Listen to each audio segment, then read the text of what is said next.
U.S. Congress decides to transfer Russian assets to Ukraine. The Foreign Affairs Committee of the U.S. House of Representatives has voted in favor of a bill on the transfer of previously frozen Russian assets to Ukraine. 40 members of the committee voted in favor of the bill.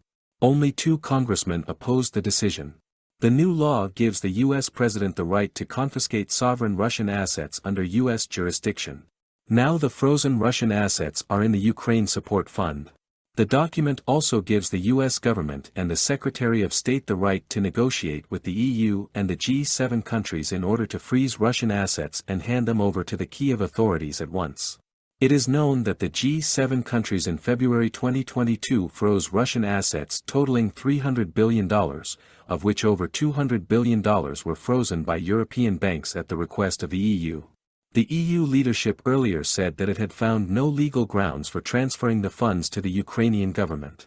Some experts speculated that the EU did not intend to transfer the frozen Russian assets to Kyiv, intending to compensate its losses from the withdrawal from the Russian market with them in the future. According to Bloomberg estimates, these losses, together with losses from the interruption of Russian energy supplies to Europe, exceeded €1 trillion. Additional damage to European business was also caused by the retaliatory actions of the Russian authorities to nationalize assets in the energy sector and the ban imposed on the withdrawal of any financial assets by foreign companies from Russia. These measures have allegedly caused an additional €500 billion worth of damage to European companies. It should be added that the very fact of freezing Russian assets has led to a record withdrawal of funds from the American and European banking system in the amount of over $500 billion.